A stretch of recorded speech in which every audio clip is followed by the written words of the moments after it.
Hi everyone, thanks for joining me this evening. My name is Dr. Joseph Cabaret, and I am here this evening to talk about buprenorphine for chronic pain, transforming our most challenging patients into our greatest success stories.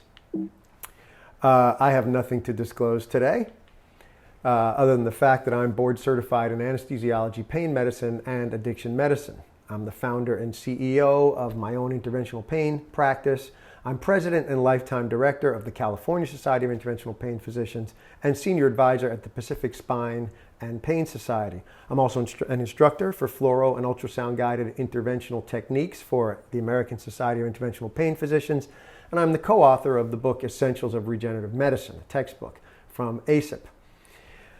All this really to say that I know how to do everything that there is to do to help patients living with chronic pain in terms of biomedical interventions, injections, etc. But I run across a type of patient that is on chronic long-term opioid treatment for chronic pain. And these patients present a particular challenge due to the fact that the opioids long-term create their own type of pain, this hyperalgesia that no injection and no surgery will ever fix. And these patients tend to have suboptimal outcomes with biomedical treatments. But today I want to talk about a solution to this problem. And so let's get started. Let's talk about chronic pain first. It's more prevalent than heart disease, diabetes, and cancer combined. 20% of U.S. adults are affected. And that means they've had pain for 3 to 6 months for most days or all days. 8% have high impact chronic pain, which means it limits their life activities. This is substantially increased over the last 2 decades, and left untreated, chronic pain leads to a host of other problems such as depression, anxiety, insomnia, fatigue, reduced function, and employment restrictions. The Pain Management Best Practices Interagency Task Force described the current state of pain care as a crisis, resulting in profound physical, emotional, and societal costs. The non-opioid treatment landscape is also problematic. It has its own risk-benefit analysis. All medications should be selected on the basis of diagnosis, pain mechanisms, and comorbidities, and after a thorough history and physical, diagnostic testing, and risk-benefit analysis. Non-opioid drugs with evidence for benefit carry significant risks, including gastrointestinal, high blood pressure, cardiovascular disease, and kidney disease for the NSAIDs, liver disease for the Tylenol, and sedation and fall risk for virtually all the other drugs that we use for chronic pain that are non-opioid. Looking at conventional opioids, they have limited to no evidence for long-term efficacy due to the development of tolerance and dependence over time. Some people call this opioid-induced hyperalgesia, and they have a host of potential risks. Unwanted effects are related to the mechanism of action, that is full binding to the mu receptors in the CNS. This mechanism of action contributes to opioid-induced hyperalgesia and hypercataphia, otherwise known as tolerance and dependence. And this mechanism of action also contributes to side effects, including constipation, sedation, nausea, vomiting, irritability, anxiety, insomnia, pruritus, and a list of others. The mechanism of action also activates the reward pathways, which leads to risk of opioid use disorder sequelae, such as misuse, addiction, respiratory depression, and overdose death. For this reason, they're not recommended as first-line medications for chronic pain. Opioid use disorder and overdose deaths are just the tip of the iceberg, though. There are many long-term prescription opioid users taking it for chronic pain without addiction who are suffering with opioid-induced hyperalgesia and side effects needlessly. And that's what I hope to convince you of during tonight's talk. But buprenorphine is different. It's overlooked and underutilized in this country. It's derived from the opium alkaloid thebaine of the poppy, or Papaver somniferum plant. It is a mixed-action agonist-antagonist, and it's a Schedule III narcotic. So it's easier to prescribe, easier to refill, easier to call in over the phone. It has unique pharmacodynamics and potent analgesia with fewer adverse effects than conventional opioids. It has a unique ceiling effect for respiratory depression, but not for analgesia. You can see in this slide that conventional opioids, as the dose goes up, go quickly from analgesia to respiratory depression and overdose death. The buprenorphine tends to plateau after it's achieved analgesia, but does not go on to create as much respiratory depression as the conventional opioids.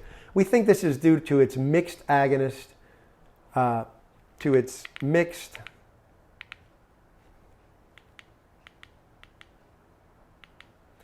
mixed action, agonist, antagonist effects at the various receptors. In fact, there are 4 known opioid receptors in the human body. The mu receptor that we're all so familiar with, the delta receptor, the kappa receptor, and the ORL1, or opioid receptor-like 1 receptor. And it has different effects at these different receptors. Buprenorphine acts on all of them. It's a partial agonist of the mu receptor, it's an antagonist at the delta and kappa receptors, and it's an agonist at the ORL1 receptor, full agonist. And this leads to its unique properties and its unique effects in the human body that are very advantageous compared to other opioids. Let's talk about the mu agonism. It's a partial mu agonist. It's conventional opioids bind to mu receptors and activate 2 downstream signaling pathways. Many of you may not be aware of this. It activates the G protein pathway, which produces analgesia, and the beta-arrestin pathway, which induces side effects and inhibition of analgesia. Buprenorphine preferentially activates the G protein signaling without recruiting the beta-arrestin 2 pathway, which leads to greater tolerability and a more favorable side effect profile.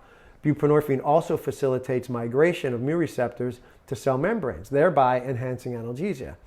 Buprenorphine also dissociates more slowly from the mu receptors than traditional opioids, resulting in prolonged analgesia and lower end-of-dose withdrawal and pain. It has a high affinity and a tight binding to the receptors, which confers a competitive inhibition against full pure mu agonists, which prohibits their euphoric effects and which is the basis for the use in opioid use disorder. But today we're talking about buprenorphine for chronic pain, not for opioid use disorder. Well, more on that in a bit. So at the delta and kappa receptor, it's a full antagonist. So this causes less likely sedation, dysphoria, constipation, and OIH than traditional opioids, and it may potentiate antidepressant and anxiolytic effects of buprenorphine that we see clinically. At the ORL1 receptor, it is an agonist. This blocks the reward system, which slows tolerance, resulting in better long-term efficacy and lower potential for misuse. The ORL1 receptor activation in the spinal cord may also contribute to its tissue specificity and therefore its analgesic efficacy. Tissue specificity refers to the fact that buprenorphine preferentially activates spinal versus supraspinal mu receptors, providing analgesia while limiting euphoria and respiratory depression. A bit like the same concept as putting in a pain pump, but it's much easier, less invasive, and I would argue even more effective than a traditional pain pump. But let's look at the misconceptions that limit the use of buprenorphine in this country for chronic pain. Its classification as a partial agonist based on in vitro studies have been misconstrued as partial analgesic efficacy. However, in clinical studies for various conditions, including surgical, acute renal colic, and chronic cancer and non-cancer pain, buprenorphine has demonstrated analgesic and anti-hyperalgesic efficacies equal or superior to full, pure mu agonists, such as morphine, oxycodone, fentanyl, and sufentanil. It's often considered only after failure of conventional opioids, but the Interagency Task Force advocated for buprenorphine as the primary therapy for pain before initiating conventional opioids, emphasizing its greater tolerability and lower risk for respiratory depression. Although it's better known in the US for its use in OUD, buprenorphine has been used for decades. It was actually developed and used as an analgesic for moderate to severe pain in Europe over 3 decades before its FDA approval for OUD in 2002 in the United States. There are different formulations. Due to pre-systemic metabolism in the GI tract and extensive first-pass metabolism in the liver, oral bioavailability is only 15%. However, high lipophilicity and low molecular weight confer high transdermal or transmucosal bioavailability. It comes as a transdermal patch, which is suitable for patients on lower doses of morphine, a milligram equivalents per day. And this patch is FDA indicated for chronic severe pain.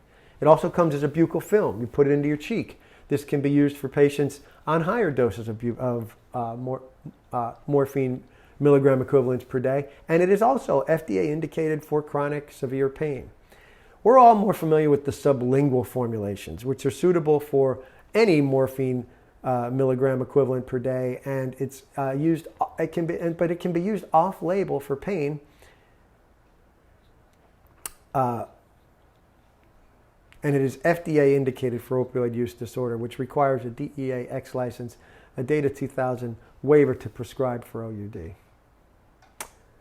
Other advantages of buprenorphine: it has less immunosuppression. The risk of immunosuppression is highest with morphine, moderate with fentanyl, and negligible with buprenorphine. This is ascribed to the drug's chemical properties and mechanism of action, including the kappa antagonism.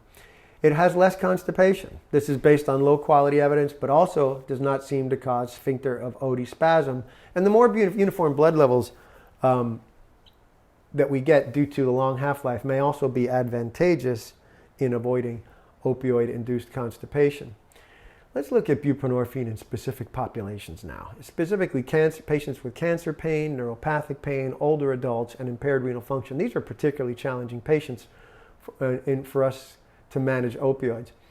As we see in cancer pain, 1/3 of cancer patients report moderate to severe pain, and RCTs have demonstrated efficacy of buprenorphine in cancer pain.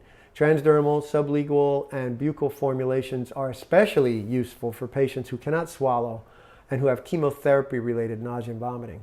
Systematic review showed efficacy comparable to fentanyl, but buprenorphine had lower risk for analgesic tolerance and better tolerability. A multi-center randomized controlled trial showed buprenorphine for cancer pain as effective as Schedule II morphine, oxycodone, and fentanyl. In neuropathic pain, we know that traditional opioids are often less efficacious for neuropathic and central pain than for nociceptive pain, but they're frequently used anyway. Buprenorphine actually dampens central sensitization and may possess analgesic mechanisms in neuropathic pain that are distinct from conventional opioids, including its differences in signal transduction and its action at different receptor sites. A consensus panel on opioids and chronic severe pain, in fact, concluded that buprenorphine shows a distinct benefit in improving neuropathic pain syndromes. How about older adults? Pain becomes more common, treatment options narrow with age due to higher polypharmacy, comorbidities, slower metabolism, and pharmacokinetic and pharmacodynamic changes which alter onset, elimination, and half-life. Because it's highly bound to globulin, buprenorphine has a reduced risk for interactions. In pharmacokinetic studies, average buprenorphine exposure at steady state was only slightly lower in the over 75 age group. And in fact, buprenorphine showed similar and sometimes higher analgesic efficacy in the over 65 age group. Although conventional opioids were associated with increased risk for fracture, buprenorphine was not. And it was thought this was likely due to less dizziness. And retrospective analysis demonstrated similar incidence of adverse effects in patients over 65 and in patients under 65. What about impaired renal function? We know that conventional opioids carry a risk of toxicity due to accumulation of active metabolites in patients with impaired renal function. Buprenorphine is primarily eliminated by the liver and can be used even in dialysis-dependent patients. Plasma concentrations are in fact comparable regardless of renal function, according to the package insert of the buccal formulation. So let's summarize. Benefits of buprenorphine versus full agonist opioids. There's an ceiling effect on respiratory depression. It can be used in patients with renal impairment. There's less risk for fracture. It's effective for multiple pain types, including neuropathic and cancer pain. There's less risk for constipation, lower abuse potential, prolonged duration of analgesic effect, lower potential for withdrawal upon termination, and fewer prescription restrictions due to Schedule III status. In addition, it's also not considered to be immunosuppressive. But a picture paints 1,000 words, and I want to talk to you about the patients that I've treated with buprenorphine. What do I see? Patients who've come in to me who've been on opioids chronically and who are still experiencing chronic pain typically have I hate to say it, but kind of a strung out look. They look tired. They're not sleeping well. They have anxiety, depression. They've just been kicked in the butt by these opioids. And they often feel like the opioids are the only thing that's helping them with their pain, when in fact the opioids are making their pain worse. And it's a challenge to convince them of that. But that's really what I love to do in my practice. I can tell you that when I get my patients on buprenorphine, they look better. They sound better. They move differently. Their eyes soften. Their smile changes. They report that they're sleeping better, that their depression and their anxiety has improved. Oftentimes they decrease their use of benzodiazepine drugs after getting on buprenorphine. I recommend that they do it slowly, but many of them even come off of their benzodiazepines altogether. But it's what you see that's so amazing, that picture. I wish that you could follow me around for a month and look at these patients and see what buprenorphine does. It is a miraculous drug for patients who are stuck in that rut of long-term opioids for chronic pain.